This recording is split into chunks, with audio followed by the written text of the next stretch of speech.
J-Rocc has come back to YouTube.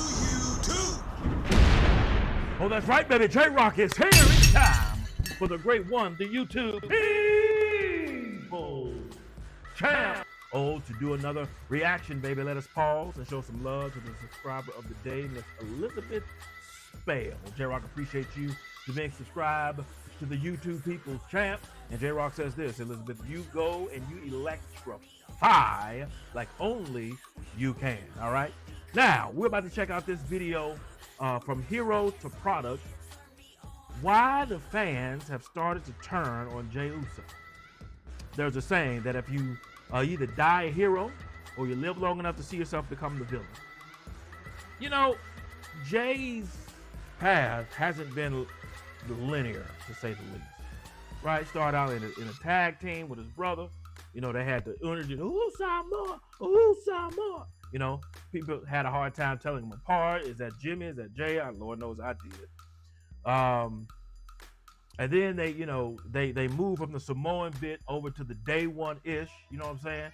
But now, you know, they're a little bit more hood, a little bit more urban, that sort of thing. And then they become multiple-time tag champs, one of the greatest tag team champs of all time, started cutting good promos, that sort of thing. Then somewhere along the line, I think one of them or both of them got hurt. The pandemic strikes. And then, you know, Roman becomes the tribal chief. Jay becomes, you know, Main Event Jey Uso, his right-hand man. Then Jimmy joins the group.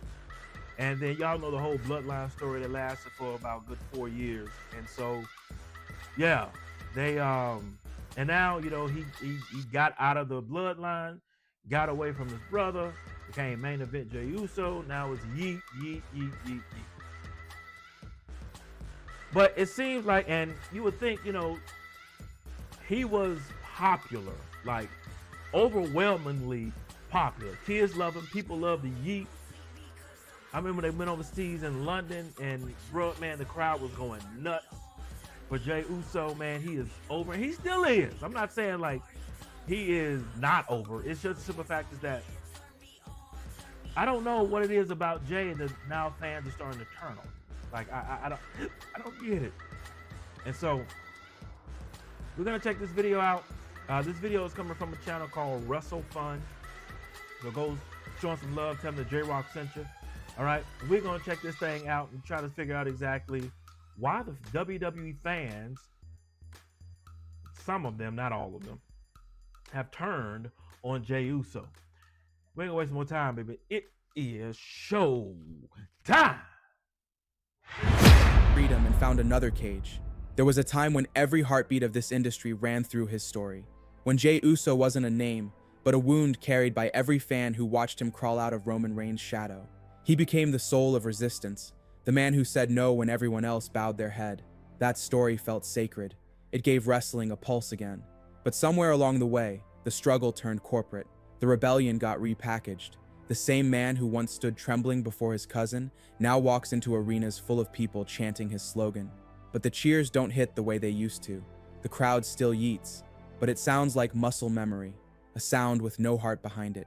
In 2025, Jey Uso won the Royal Rumble. He opened WrestleMania and beat Gunther clean. He became the World Heavyweight Champion. For a brief moment, it felt like everything he had endured finally meant something. But meaning doesn't survive when the story ends too early. 51 days later, the title was gone, and the crowd that once shouted for him now seemed tired of even watching. And when he won, as he's beginning to talk, I'm getting the feel that him losing the title that fast began to be the downturn for him, and it was really, it really sucked because they put it on Gunther just so that he can go up against Goldberg, when in reality, they didn't need the title. Because why? This is his last match. He's not winning the title. Like, stop. He's not winning. So you don't need a title. That would have given the match a little bit more theater, if you will, to single out, oh, is Goldberg going to win or is he going to lose? Now that there's a title involved, you know he's going to lose. You just knew it. The storytelling here was just unnecessary. They should have kept the belt on Jay, all right? He could have still been the guy, but they gave him like a little month and a half run and say, all right, there you go. And now it's just like, I don't really think they're booing Jey as much as they're booing what's happening to him. Because even if he had won the other night against CM Punk, people would still I don't know. Won the Battle Royal to challenge CM Punk for the world title again. Fans complained that it should have been LA Knight or even Braun Breaker. It was indifference, the one thing every hero fears. WWE called him Main Event Jey, but without the bloodline, without the scars that gave him purpose, all that was left was a broken man, an overused catchphrase, and a t-shirt. The company mistook emotion for branding and sold what little truth he had left. He kept fighting, kept performing, kept believing there was still something real waiting on the other side of all the lights. But every match, every promo, every yeet felt smaller. Not because Jey Uso got worse, but because the system around him forgot what made him main event in the first place. He escaped Roman Reigns only to become a quiet echo of him, a man trapped in repetition, worshipped one year, forgotten the next. And maybe that's the quiet tragedy of Jey Uso.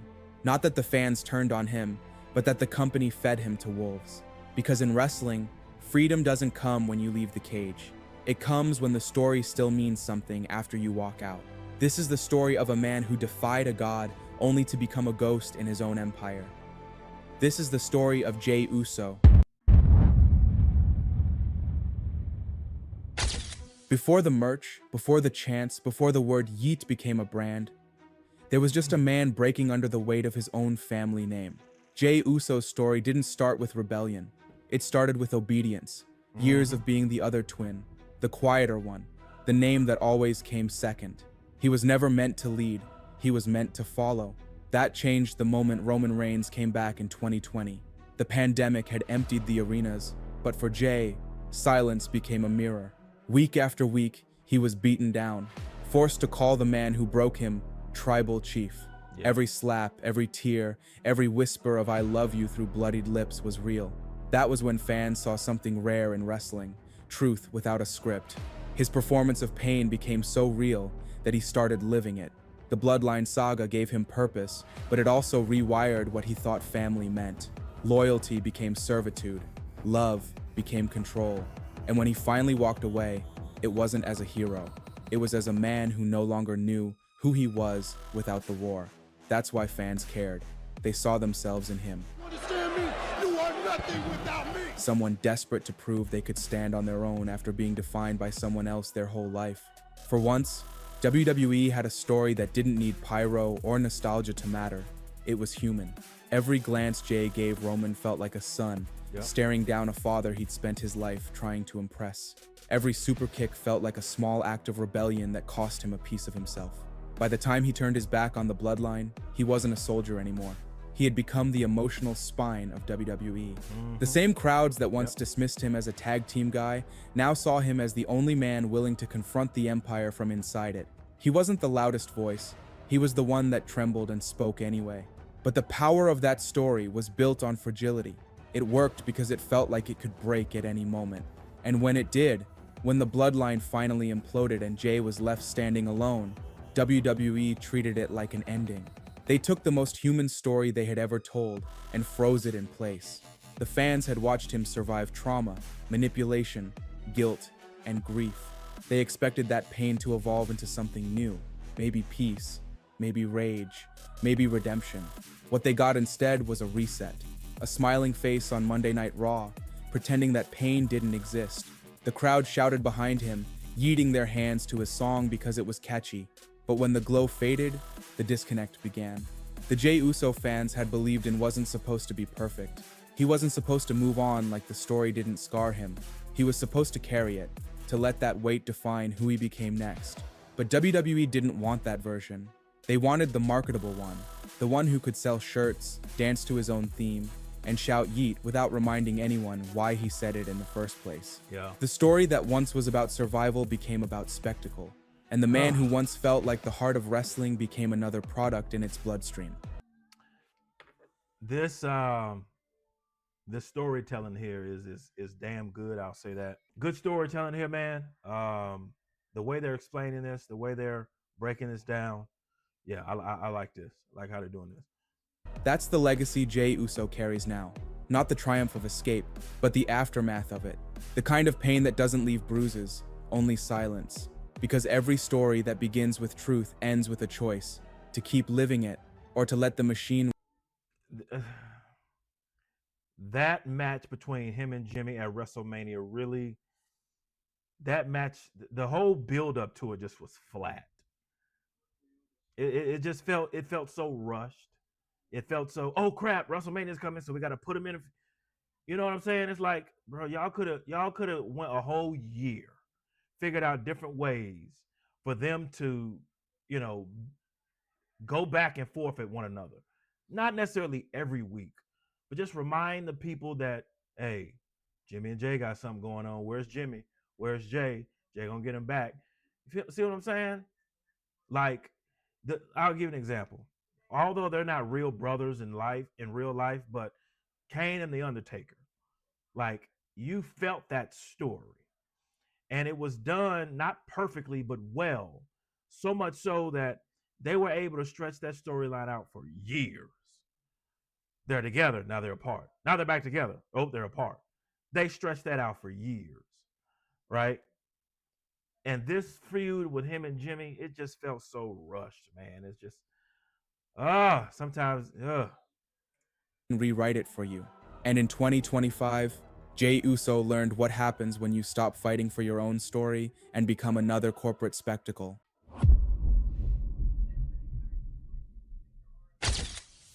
When the Bloodline finally collapsed and Jey moved to Raw, it felt like a clean slate. For the first time, he wasn't tied to Roman, Jimmy, or the family's shadow.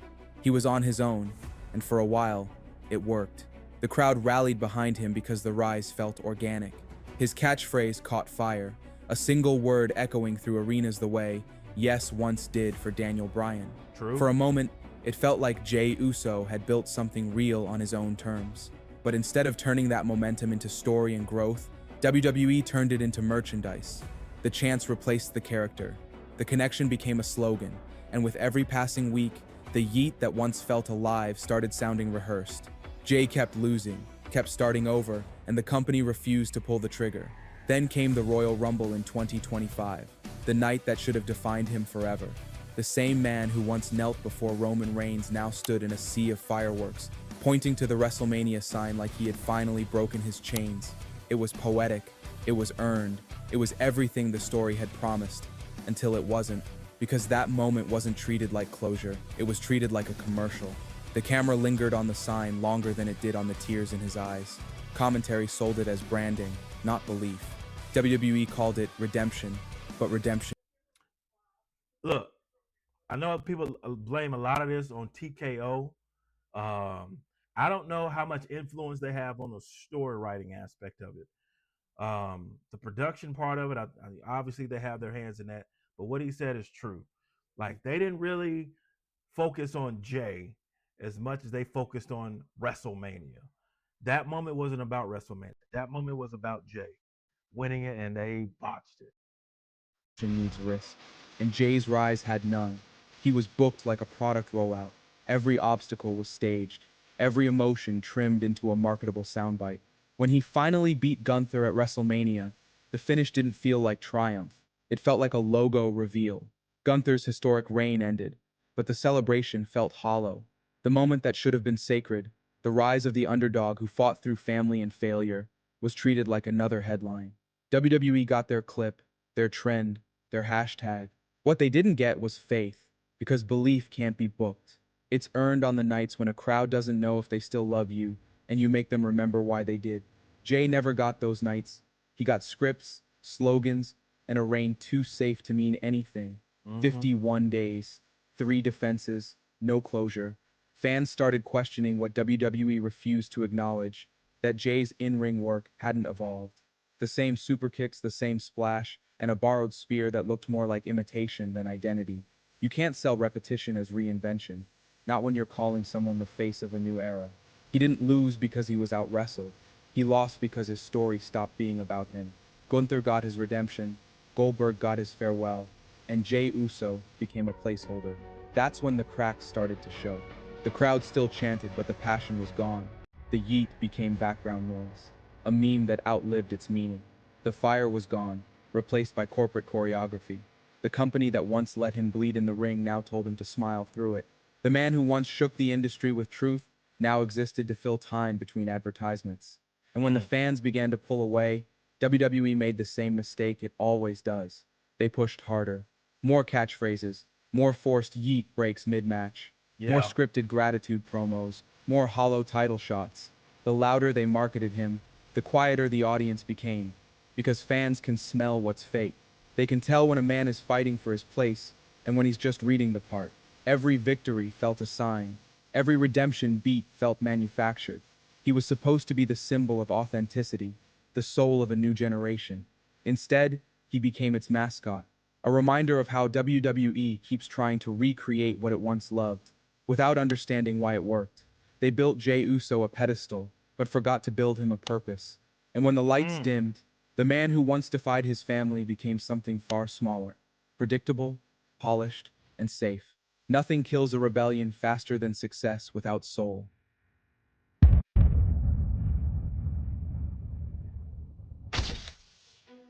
Every great story has a breaking point, the moment when the audience stops believing the hero can still change. For Jey Uso, that moment didn't come with a heel turn or a betrayal.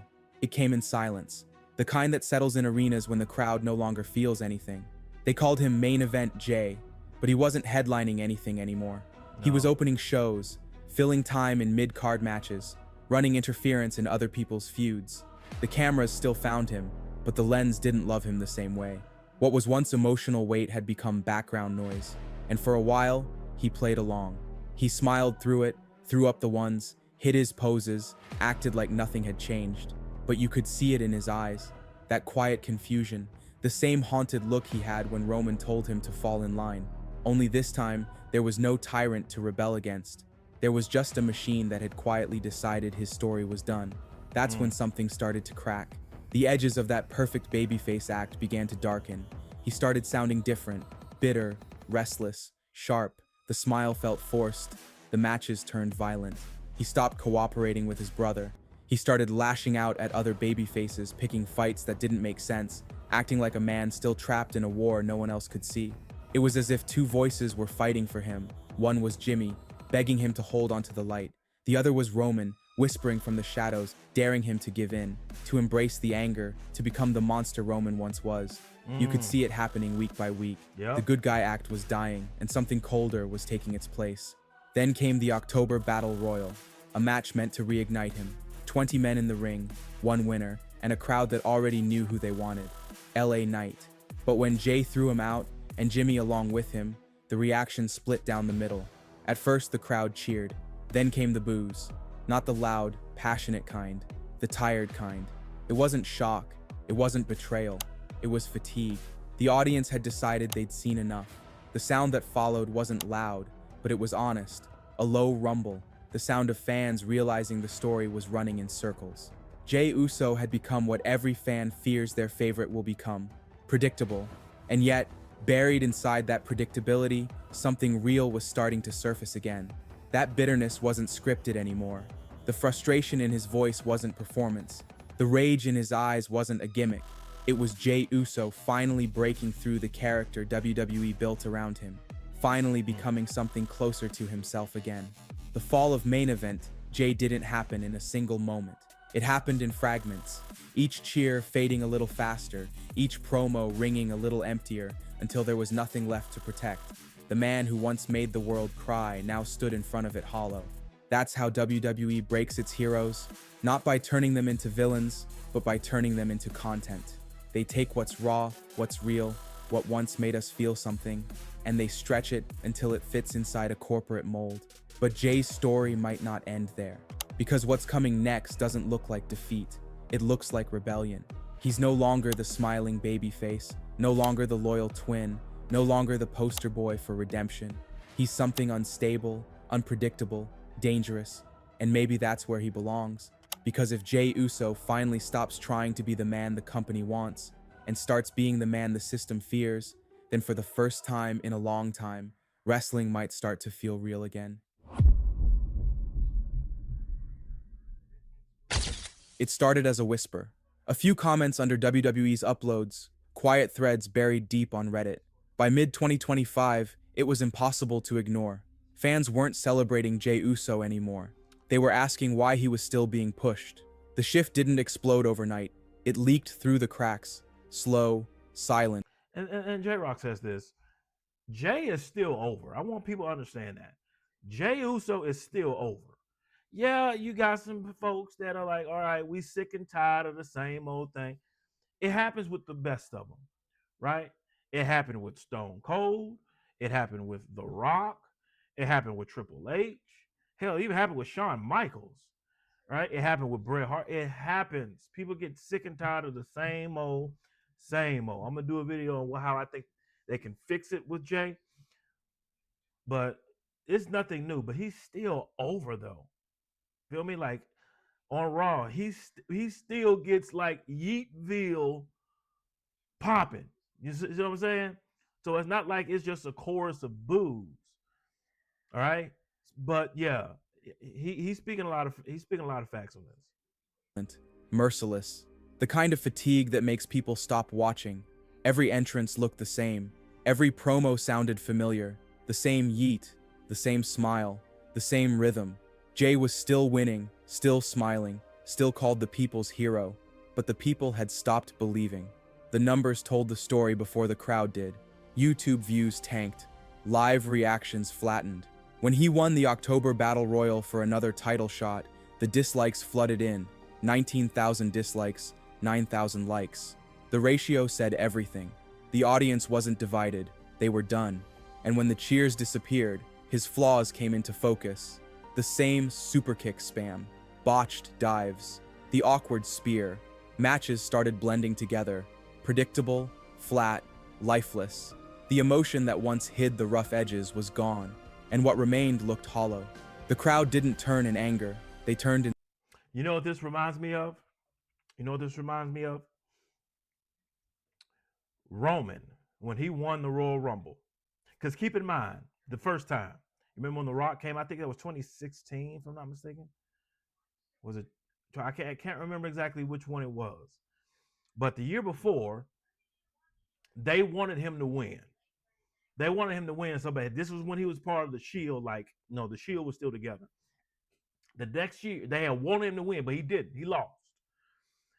And when he won the next year, they were pissed, mainly because they wanted Daniel Bryan to win. Daniel, I think he was in the Royal Rumble, but I think he got eliminated early. I think they had different plans for Daniel, which were ridiculous. But be that as it may, this kind of feels like Roman, right? Where, they loved you 1 minute. They wanted you to win, but like, no, we want you to win when we want you to win, not when you actually win. I think it should have been, obviously they wanted LA Knight against CM Punk. But what I would have done, this is just me. I'm just saying what I would have done.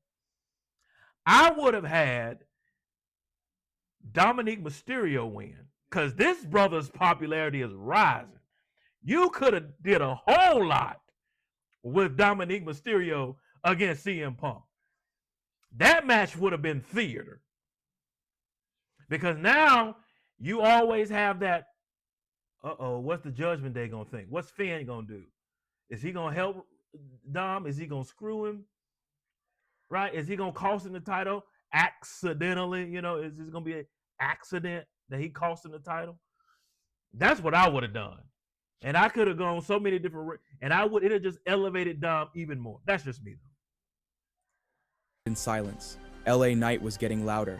Braun Breaker was molten hot after betraying Seth Rollins. Oh, yeah. And Jey Uso, the man who once made wrestling feel alive, was losing reactions to his own entrance. But why didn't they have doggone Braun Breaker in that battle royal? That still to this day don't make sense to me. You capitalize, you strike when the iron is hot. God, dog, who writing this stuff? Lately, something's changed. The smile's fading. The swagger's gone. There's weight behind every word now. a calm before something violent. His matches hit harder. The strikes linger longer. He's not playing for cheers anymore. He's fighting like someone who finally stopped asking for permission.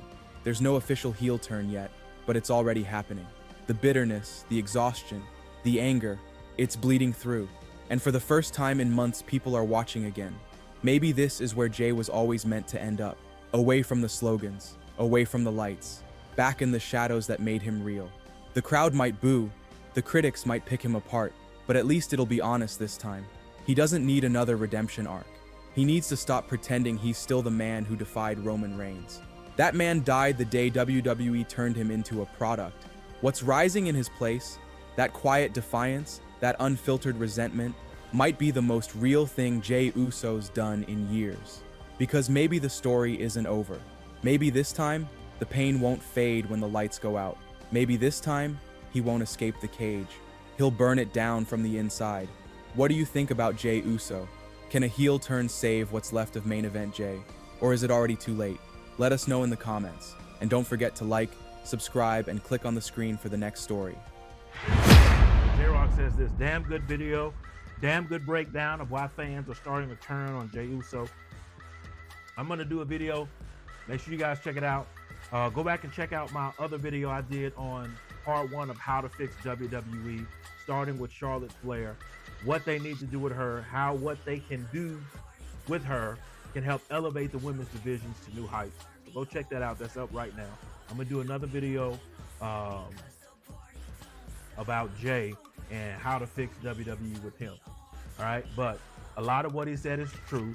It just feels like it's just bad timing with Jey because they took the title off of him when they shouldn't have, right?